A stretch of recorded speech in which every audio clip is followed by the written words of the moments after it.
Gugatan Wan Prestasi yang dilayangkan oleh Nikita Mirzani bersama dengan tim kuasa hukumnya harusnya terlaksana di tanggal 28 Mei tahun 2025 ini, tapi ternyata ditunda ke tanggal 11 Juni ya. Sementara yang kita ketahui perpanjangan masa tahanan Nikita Mirzani itu berakhir di tanggal 2 Juni. Apakah Nikita Mirzani akan menghirup udara bebas lalu nanti di tanggal 11 Juni akan bertatap muka face to face menjalani sidang Wan Prestasi di mana tim kuasa hukum Nikita Mirzani menggugat Reza Gladys 100 miliar. Wow, ini makin seru guys. Netizen yang dumba-dumba kaleter sayang. Seperti apakah kasus ini? Waduh, maju kena mundur kena deh kayaknya. Banyak pihak yang bertanya, uang senilai kurang lebih 3,4 miliar rupiah di kasusnya Nikita Mirzani itu sekarang posisinya di mana sih? Disita polisi katanya, tapi kenapa malah diminta kembali oleh Reza Gladys dalam gugatan perdata? Mari kita bahas ini secara objektif, ilmiah, dan tetap kritis ya. Kita harus melihatnya dengan akal dan mata hukum, karena memang banyak yang janggal di kasus ini. Kita masuk ke kronologi ya, satu fakta tapi dua perspektif hukum. Jadi Reza Gladys menyerahkan uang 4 miliar rupiah ya kepada Nikita Mirzani. Ini terjadi tanpa adanya kontrak tertulis. Tapi guys, perlu dicatat dan perlu kita ingat bersama ya. Di dalam hukum perdata Indonesia mengakui perjanjian lisan sebagai perjanjian yang sah. Dasar hukumnya pasal 1320 KUH Perdata junto pasal 1338 KUH Perdata. Beberapa waktu kemudian Reza Gladys melaporkan Nikita Mirzani atas dugaan pemerasan. Akibatnya uang senilai kurang lebih 3,4 miliar rupiah ditarik oleh penyidik untuk dijadikan barang bukti ya atas dugaan tindak pidana. Nah, secara hukum ini sah guys. Uang yang diduga hasil tindak kejahatan bisa disita berdasarkan pasal 39 sampai pasal 46 KUHP. Tapi perlu diingat, penyitaan dilakukan oleh polisi ya, bukan karena permintaan pribadi Reza Gladys, melainkan demi pembuktian perkara pidana. Namun kemudian Nikita Mirzani menggugat Reza Gladys secara perdata ya, karena menurut Nikita Mirzani uang itu bukan hasil tindak kejahatan, melainkan hasil perjanjian lisan yang sudah disepakati sebelumnya. Di dalam perkara perdata nomor 489 garis miring PDT titik G garis miring 2025 garis miring PN JKT titik sel. Pada petitum nomor 5 Nikita meminta agar majelis hakim menghukum tergugat satu yaitu Reza Gladys untuk mengembalikan uang senilai kurang lebih 3,4 miliar yang ditarik kembali melalui turut tergugat satu yaitu kepolisian. Kenapa? Ya alasannya karena dari perspektif hukum perdata penarikan uang oleh kepolisian adalah kausalitas ya atau akibat langsung dari laporan pidana Reza Gladys. Karena tanpa laporan itu penyitaan tidak akan pernah terjadi. Nah, di sini kita jadinya bicara soal dua hal yang berbeda ya, tapi saling berkaitan. Yang pertama, secara pidana, uang disita sebagai barang bukti dalam perkara pidana itu sah secara hukum. Tapi secara perdata penyitaan itu dilihat sebagai dampak ya dari kerugian atau akibat dari perbuatan hukum yang dilakukan oleh Reza Gladys. Dan ini sah-sah saja guys, karena hukum perdata melihat akibat dari tindakan hukum ya, bukan semata-mata siapa yang menarik uang secara fisik. Jadi pertanyaan kenapa Reza Gladys diminta mengembalikan bukan karena Reza Gladys secara fisik menarik uangnya dari turut tergugat 3 ya, tapi karena tindakan hukum Reza Gladys lah yang melaporkan ke polisi telah berakibat langsung pada kerugian Nikita Mirzani, yaitu disitanya uang senilai kurang lebih 3,4 miliar rupiah. Maka dari itu guys, menurut hemat saya strategi dari pihak Nikita ini ya selain untuk menyuarakan bahwa ada kerugian hukum yang layak diuji secara perdata, tentu saja untuk menguji apakah perjanjian yang mereka buat itu memang sah untuk menggugurkan unsur dalam pasal pemerasan. Nah, dalam hukum, satu fakta bisa dianalisis dari banyak perspektif ya. Dan hanya orang-orang yang memahami prinsip-prinsip dasar perdata dan pidana lah yang bisa membedakan mana yang kriminal, mana yang sengketa sipil, dan mana yang merupakan akibat hukum yang sah.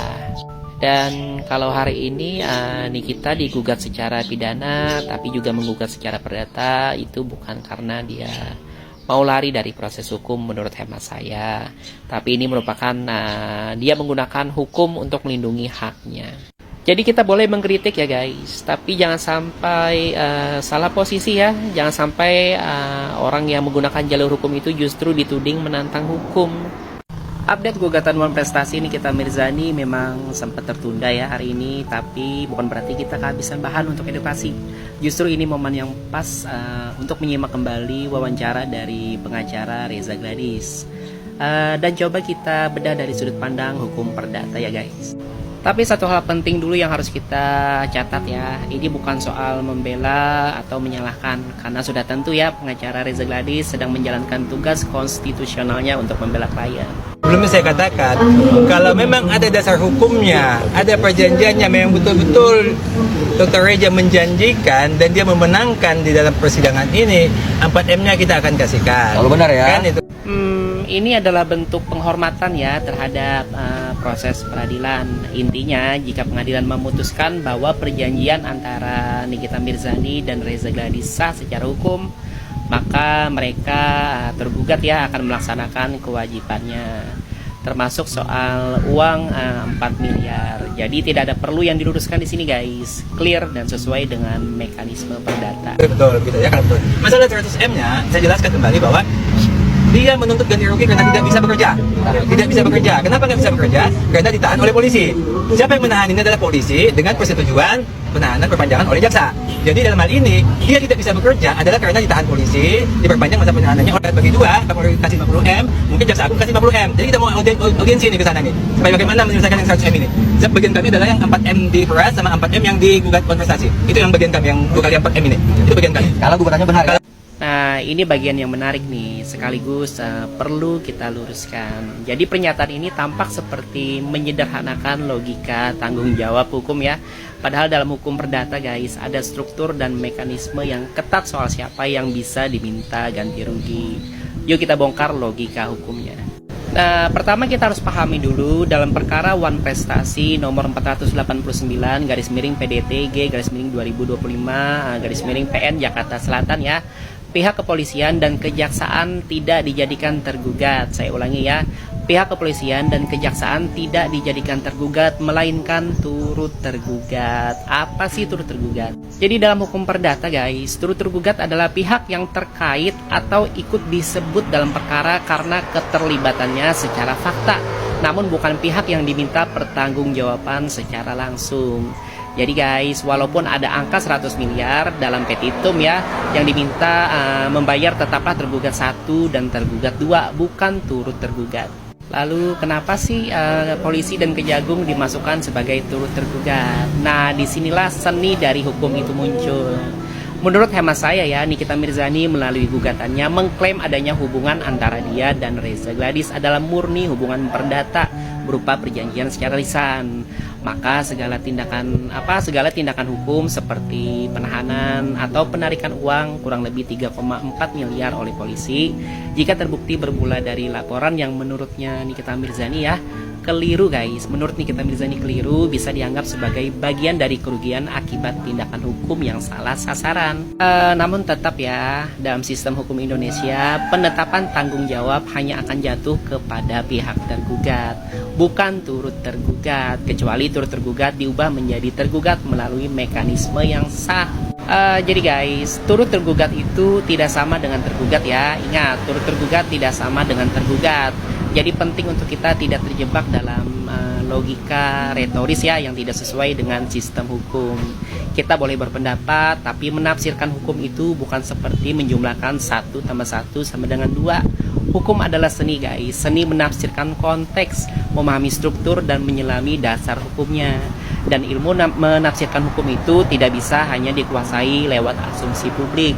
Ibaratnya seperti mantri dan dukun ya. Mungkin bisa meredakan sakit kepala, tapi kalau operasi jantung tentu butuh dokter yang paham anatomi, teknik, dan standar medisnya. Jadi guys, jangan gampang terhipnotis dengan istilah hukum yang terdengar meyakinkan ya. Karena kalau kita tidak hati-hati, kita bisa tertipu logika yang seolah-olah ilmiah padahal hanya permainan kata-kata. Yuk belajar hukum bareng-bareng supaya nggak mudah dikelabui. Kalau kalian suka video ini, jangan lupa like dan komen ya, biar kita bisa terus mengedukasi dengan santai tapi tetap kritis. Jadi kita mulai dari fakta dasar dulu ya, dalam kasusnya Nikita Mirzani versus Reza Gladys. Disebutkan bahwa ada penyerahan uang dengan nominal sebesar 4 miliar rupiah dari Reza kepada Nikita. Lalu muncul laporan dugaan pemerasan dan hasilnya polisi menyita kurang lebih 4 miliar rupiah untuk dijadikan barang bukti. Tapi muncul pertanyaan kritis, kenapa bukan seluruhnya 4 miliar yang disita, kemanakah sisa 600 juta rupiahnya? Pertama, mari kita pahami cara berpikir dalam hukum pidana ya. Dalam konteks dugaan tindak pidana, biasanya uang yang dapat disita hanyalah yang masih dapat ditemukan secara fisik atau dapat ditelusuri eksistensinya, dan yang masih berada dalam penguasaan langsung atau tidak langsung dari si tersangka. Artinya meskipun total uang yang dilaporkan adalah 4 miliar rupiah ya, tetapi penyidik hanya berhasil menelusuri dan mengamankan fisik uang sejumlah kurang lebih 3,4 miliar rupiah. Bisa jadi ya sisanya yaitu 600 juta sudah terpakai atau dialihkan, dibelanjakan, atau mungkin disimpan dalam bentuk yang tidak mudah dilacak atau dibuktikan keterkaitannya secara langsung dengan peristiwa pidana. Di dalam hukum acara pidana, penyitaan itu harus memenuhi syarat formil dan material guys, yaitu keberadaan objek, keterkaitan objek dengan tindak pidana. Kalau satu dari dua ini tidak terpenuhi, maka penyitaan tidak bisa dilakukan. Meskipun ya, logika awam berkata, bukankah jumlah total yang dilaporkan adalah 4 miliar rupiah? Kemudian penting juga untuk kita pahami ya, penyidik tidak boleh menyita lebih dari apa yang bisa mereka buktikan secara hukum. Jadi fakta bahwa hanya kurang lebih 3,4 miliar yang disita ya, bisa berarti hanya itu yang dapat dibuktikan sebagai hasil dari dugaan pemerasan atau yang masih bisa diakses secara hukum.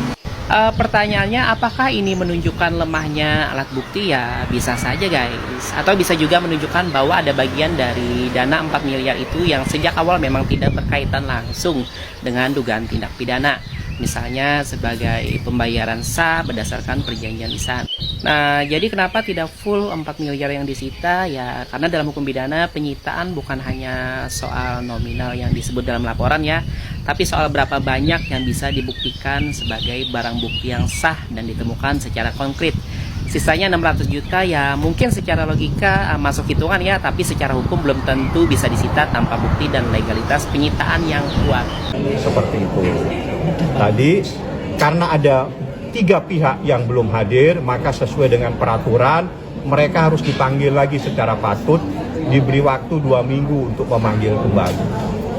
Seperti itu. Bang, ketika saja turut tergugat 1, 2, dan 3 itu siapa aja Bang? Turut tergugat 1, 2, dan 3. Yang satu adalah kepolisian, yang kedua adalah kejaksaan, yang ketiga adalah PT Bumi Wasit Besesa yang ada di BSD. Sidang ditunda sampai kapan Bang?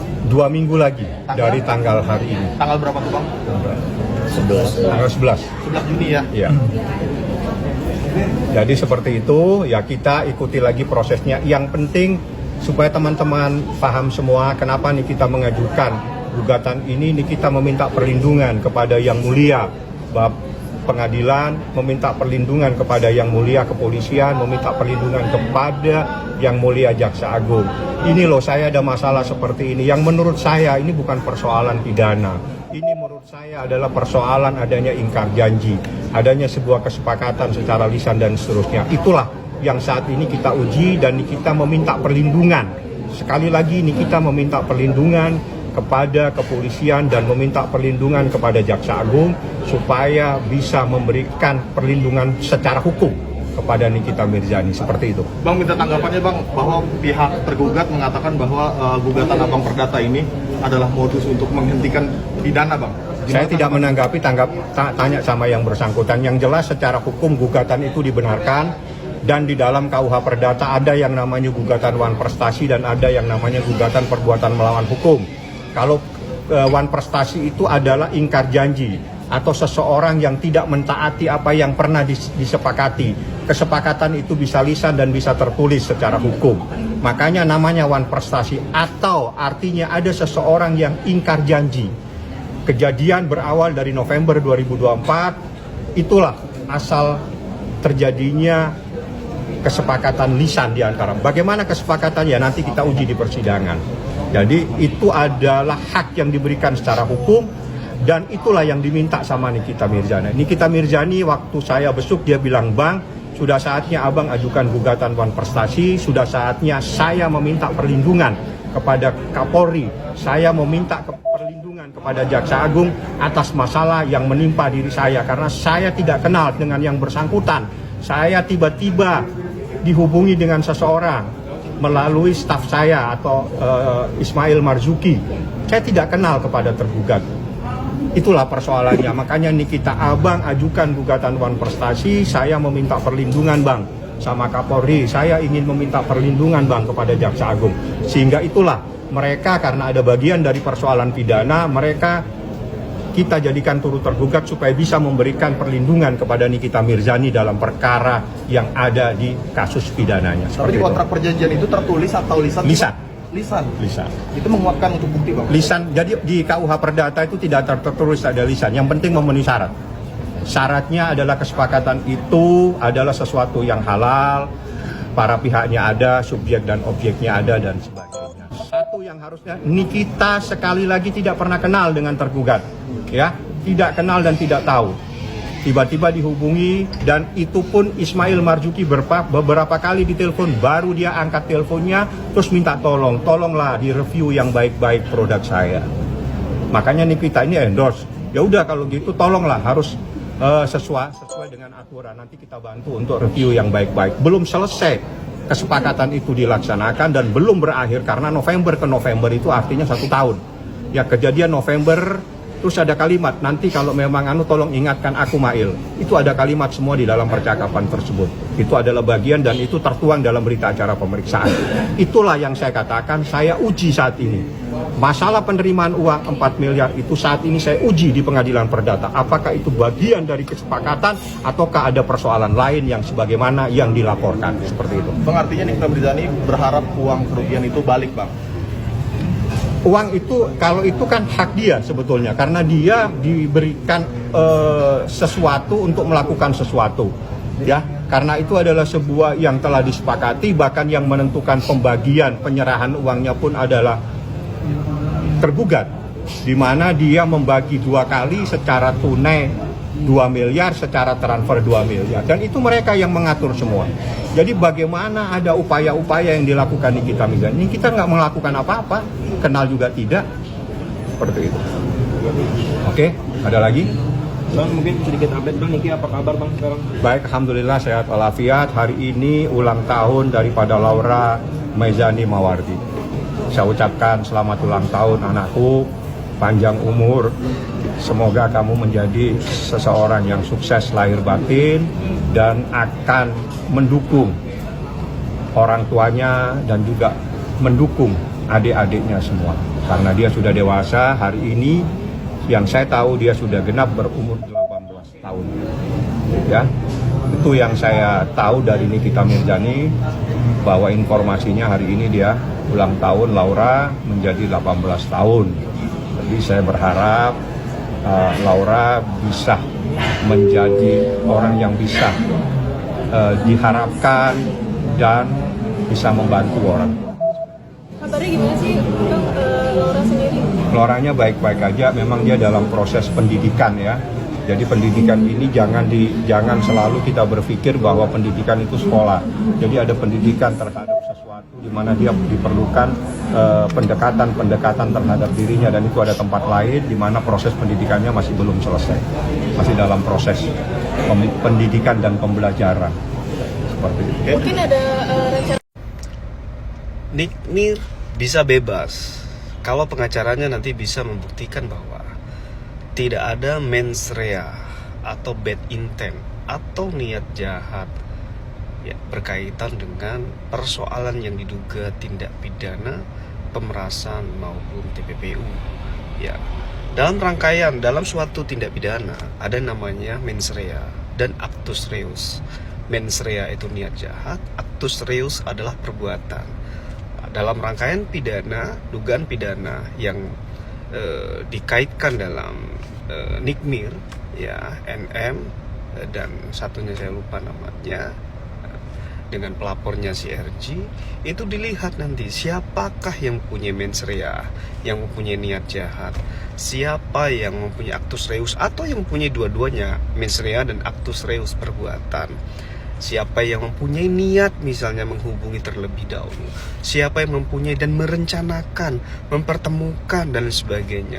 Rangkaian pidana ini tidak boleh terputus, sehingga ketika ini tidak terputus atau terputus maka tidak bisa itu dinyatakan P21. Makanya kenapa ini dinyatakan P19?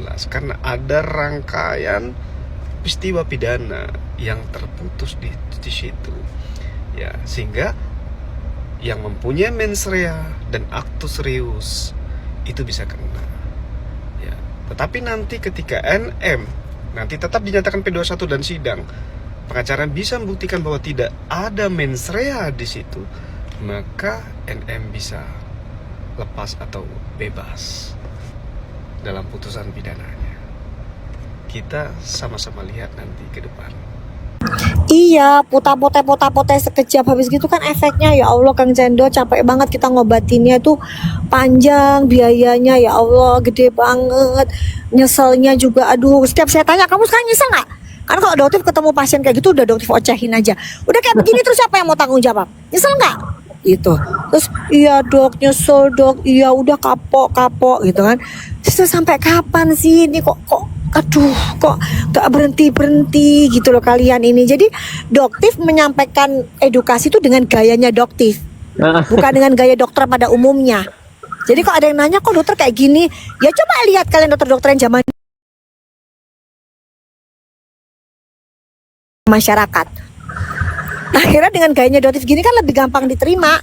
Dengan gaya emak-emak lah yang banting sana banting, terserah doktif mau beli produk, mau doktif injek-injek, orang duitnya doktif sendiri kan begitu, doktif beli gitu terus membahayakan, terserah doktif mau banting-banting gitu. Dengan gaya begitu akhirnya diterima sama masyarakat. Oh paham gitu loh, oh ini bahaya nih, jangan buktinya dibanting sama doktif lah kayak gitu-gitu. Ya harus dengan begitu, nggak gitu nggak nyampe gitu loh Kang.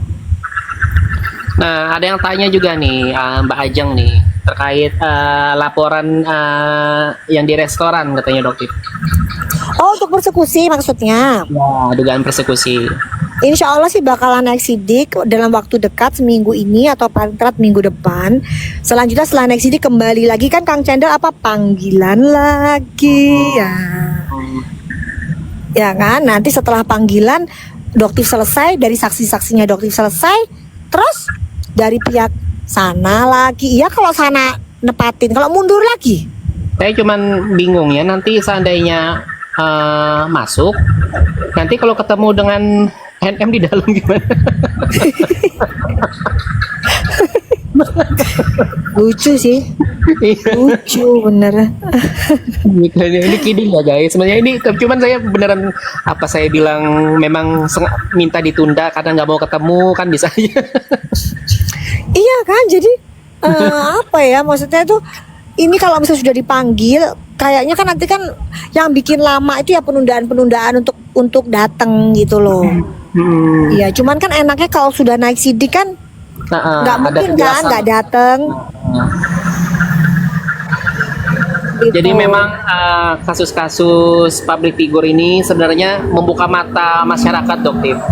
Artinya ini loh hak kalian tuh bisa sebenarnya meminta agar penundaan. Kemudian ada juga hak kalian itu sebenarnya kalau di bawah 5 tahun tuh kalian secara SOP itu harusnya nggak ditahan gitu. Jadi karena di realita lapangan banyak masyarakat yang udahlah hukuman 6 bulan di penjara. Tapi ada kok, ada pengecualian. Aduh tadi kemarin itu bilang lawyernya Doktif itu. Betul, ada pengecualian pasal-pasal seperti 372, kemudian pencurian ringan.